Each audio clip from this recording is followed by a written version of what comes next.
మిత్రులందరికీ స్వాగతం. ఈరోజు మీ అందరికీ తెలంగాణ రాష్ట్రానికి సంబంధించిన ముఖ్యమైన పండుగను చూపిద్దామనుకుంటున్నాను. అదేనండి దసరాలో వచ్చే బతుకమ్మ పండుగ.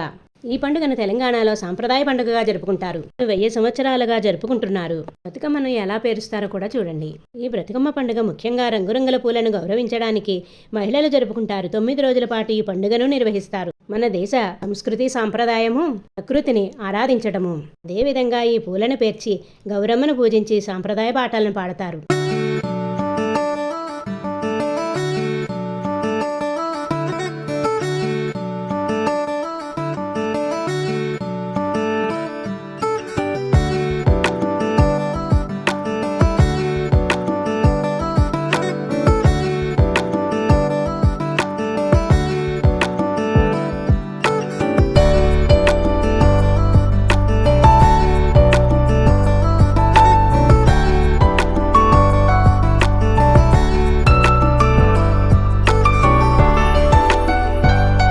బతుకమ్మ పండుగలో వివిధ రకాల పువ్వులు ముఖ్యంగా తంగేడు పువ్వులను ఉపయోగిస్తారు.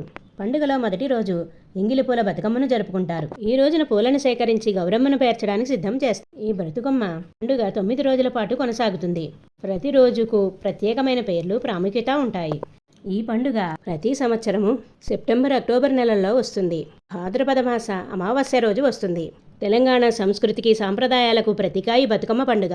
ఆడబిడ్డలందరూ అత్తవారింటి నుంచి పుట్టింటికి చేరి తీరొక్క పూలను సేకరించి ఆనందంగా అంగరంగ వైభవంగా బతుకమ్మ పండుగను జరుపుకుంటారు.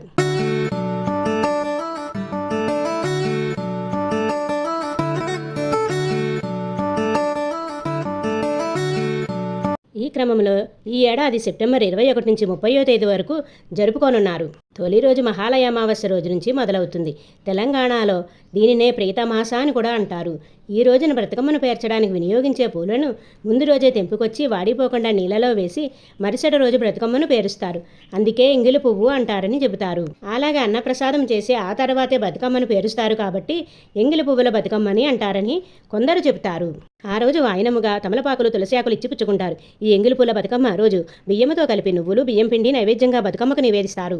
ఆశ్వీజ శుద్ధ పాడ్యమి రోజు ఈ అటుకుల బతుకమ్మ వేడుక జరుగుతుంది. తంగేడు గునుగు పువ్వులు, బంతి పూలు, చామంతి, అడవిగడ్డి పూలతో 2 ఎత్తులలో బతుకమ్మను పేరుస్తారు. ఈ అటుకుల బతుకమ్మ పండుగ రోజు సప్పిడిపప్పు, బెల్లం, అటుకులు వంటివి బతుకమ్మకు నైవేద్యంగా సమర్పిస్తారు. 3వ రోజు బతుకమ్మను 3 అంతరాలలో చామంతి పూలు, మందార పూలు, సీతమ్మ జడ, రామబాణం పూలు పేర్చి తామర పాత్రలో బతుకమ్మను అందంగా అలంకరిస్తారు. శిఖరం పైన గౌరమ్మను ఉంచి పూజలు చేస్తారు. ముద్దపప్పు, పాలు, బెల్లంతో కలిపి బతుకమ్మకు నైవేద్యంగా సమర్పిస్తారు. ఇంకా 4వ రోజు తంగేడు పూలు, గునుగు పూలతో 4 అంతరాలుగా బతుకమ్మను పేర్చి శిఖరం పైన గౌరమ్మను పెడతారు. ఈ రోజు ప్రసాదంగా బియ్యము, పాలు, బెల్లం కలిపి బతుకమ్మకు నైవేద్యంగా నివేదిస్తారు. 5వ రోజు అట్ల బతుకమ్మను చేస్తారు. తంగేడు పూలు, గునుగు పూలు, చామంతి పూలు, మందార పువ్వులు, గుమ్మడి పూలను 5 అంతరాలుగా పేర్చి ఈ బతుకమ్మను తయారు చేస్తారు. ఈ రోజున గోధుమట్లు లేదా బియ్యం పిండితో చేసిన దోశలు నైవేద్యంగా సమర్పిస్తారు.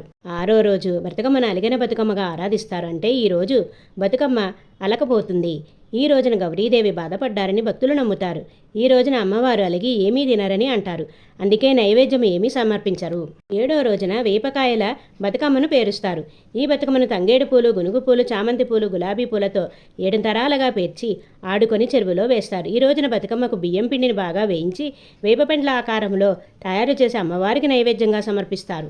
8వ రోజు తంగేడు పూలు, గునుగు పూలు, చామంతి పూలు, గులాబీ పూలు, గడ్డి పూలు మొదలైన పువ్వులతో బతుకమ్మను పేరుస్తారు. ఈ బతుకమ్మను నువ్వులు, వెన్న, నెయ్యి, బెల్లం కలిపి నైవేద్యంగా తయారు చేసి బతుకమ్మకు నివేదిస్తారు. ఇంకా చివరి రోజు దుర్గాష్టమి పర్వదినమ నాడు వస్తుంది. ఈ రోజున పెద్ద బతుకమ్మ పక్కన చిన్న గౌరమ్మను కూడా తయారు చేసి జాగ్రత్తగా ఎత్తుకొని బతుకమ్మను, గౌరమ్మను పూజిస్తారు. ఇంకా ఈ రోజు పెరుగన్నము, చింతపండు పులిహోర, నిమ్మకాయ పులిహోర, కొబ్బరన్నం, నువ్వుల సద్ది వంటి 5 రకాల నైవేద్యాలను బతుకమ్మ నివేదిస్తారు. ఆటపాటలైనాక అందరూ బతుకమ్మను నిమజ్జనం చేస్తారు.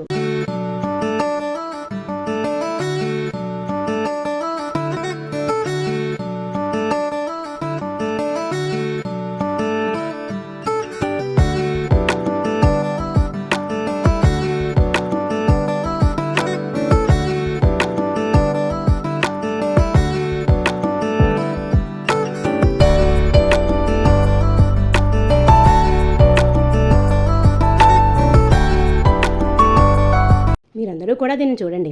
ఇలా నిమజ్జనం జరిగిన తర్వాత అందరూ ఒకరికొకరు పసుపు గౌరమ్మను ఇచ్చిపుచ్చుకుంటారు. ప్రసాదాలను కూడా పంచుకుంటారు. చెరువులో నిమజ్జనం చేసినాక ఇలా పూలతో నిండిన బతుకమ్మలు ఎంతో అందంగా ఉన్నాయి చూడండి.